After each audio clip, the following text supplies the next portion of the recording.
I am really very sorry. મને માફ કરી દેજે. અમારા બધાથી બહુ જ મોટી ભૂલ થઈ ગઈ છે.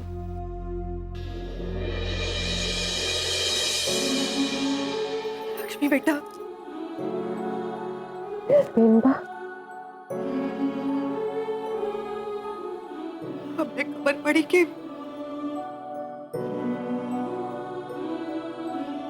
થાય બેનબા.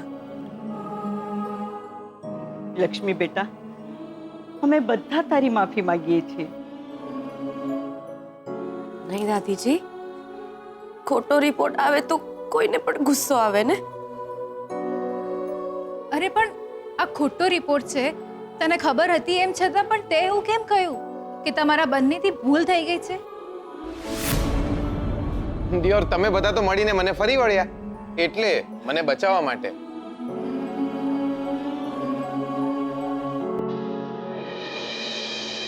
પણ એક વાત સાચી છે, તમે બંને મેડ ફોર ઈચ અધર છો. તમે બંને એકબીજાને સાચે જ બહુ જ પ્રેમ કરો છો.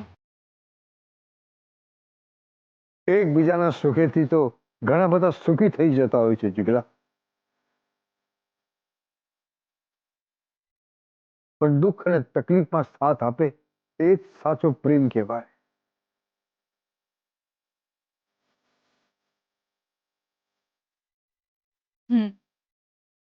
જીગર, તે સ્વીટુ માટે બહુ જ બધું સહન કર્યું અને સ્વીટુએ પણ તને બચાવવા માટે આટલું મોટું આડ એના માથે લઈ લીધું.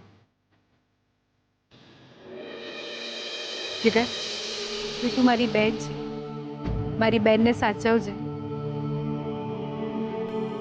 લક્ષ્મી, ખરેખર જીગર અને તું એકબીજા સાથે બહુ સુખી થશો.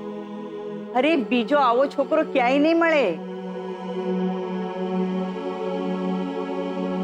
લક્ષ્મી, મારે મન તું કોણ છે તું જાણે છે. જીગરથી વધારે રાજી કોઈ તને નહીં રાખી શકે. જે થયું, જે વીતી ગયું એને ભૂલી જા. જે મળી રહ્યું છે એની સામે જો.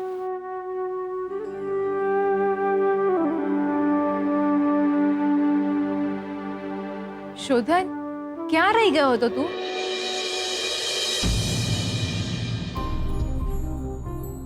શોધવા તો ગયો હતો હું લક્ષ્મીને,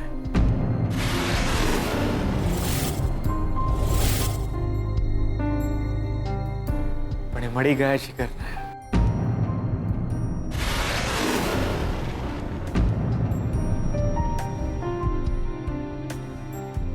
જે બન્યું એ બહુ જ ખરાબ થઈ ગયું, પણ આજે એક વાત નક્કી થઈ ગઈ કે જીગર અને લક્ષ્મી તમે એકબીજા સાથે ખૂબ જ ખુશ રહેશો. હવે ચાલો જલ્દી જલ્દી લગ્નની તૈયારીઓ કરવા માંડો. દાદાજી, મોમ અને ડેડ પાછા આવી ગયા છે, તો હું આજે ઘરે જઉં છું. હા હા, જાઓ જાઓ બેટા, જલ્દી ઘરે પહોંચી જાઓ. હવે અમે જાન લઈને આવ્યા એમ જ સમજજે.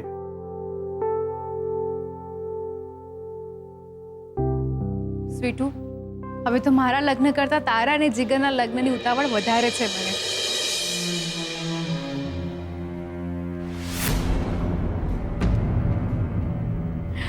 તારું ધ્યાન રાખજે.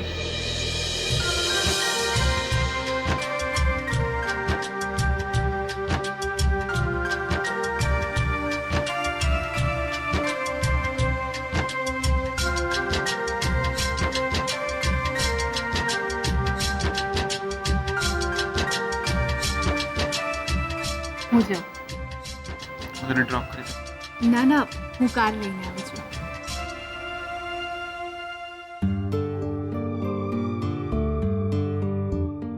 શોધન, તું હવે જલ્દી ઘરે મળવા આવ.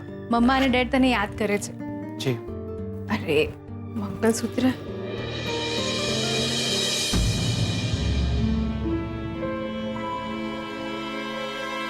આ મંગળસૂત્ર સ્વીટુનું છે. હું અમદાવાદ આવી હતી ને ત્યારે એને જ મને આપ્યું હતું. એક કામ કર ને, અને તું જ રાખ ને, સાચવીને મૂકી દેજે. ઘરે મમ્મા જોશે તો ગુસ્સો કરશે.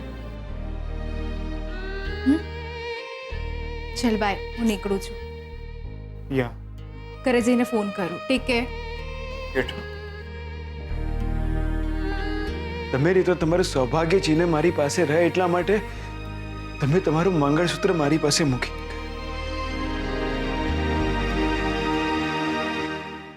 આટલો મોટો તમાશો થઈ ગયો શોધનના ઘરે એ કામવાળીના લીધે.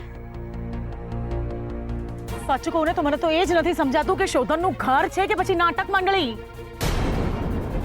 અને કૈલાશ, હદની વાત તો એ છે કે શોધનના દાદાએ એક કામવાળીની માફી માંગી. પણ મમ્મા વાત ખોટી નીકળે તો વાત સાચી હોય કે ખોટી, શ્રુતિ, પણ એક કામવાળીની માફી માંગાતી હશે. મમ્મા પ્લીઝ, હું એને મારી બેન માનું છું. અને આ શું છે કામવાળી કયા કરે છે એને? શ્રુતિ, તે સાચે જ રિપોર્ટ ચેક કર્યા હતા ને? સાચે જ રિપોર્ટ ખોટા હતા ને? હા, કેમ? ના, તો આજકાલના આવા છોકરાઓનો કોઈ ભરોસો નહીં. મમ્મા પ્લીઝ. ના, શું કામ તું ખરાબ બોલે છે? કૈલાશ પ્લીઝ, તમે બંને જણા ભેગા થઈને મહેરબાની કરીને મારી સાથે તો ચર્ચા ન જ કરો. આ જે પણ કાંઈ થયું છે ને એના માટે થોડા સિરિયસ થાવ. લગ્ન પહેલા જ એ બંનેના આવા તમાશા થઈ ગયા છે. લગ્ન પછી એ બંનેના નામના આનાથી વધારે તમાશા નહીં થાય ને શું ખાતરી? અરે આપણે શું લેવા દેવા? આપણે શું લેવા દેવા? આપણે શું લેવા દેવા કૈલાશ? આપણે શું લેવા દેવા કૈલાશ? આપણે એ ઘરમાં છોકરી આપવાની છે. અને જે ઘરમાં આવા તમાશા થતા હોય ને એ ઘરમાં દીકરી આપતા પહેલા હું 100 વાર વિચાર કરીશ. કોણ છે એ છોકરી અને જીગર? બંને જણા બીજાના ઘરના રોટલા અને ઓટલા તોડનાર.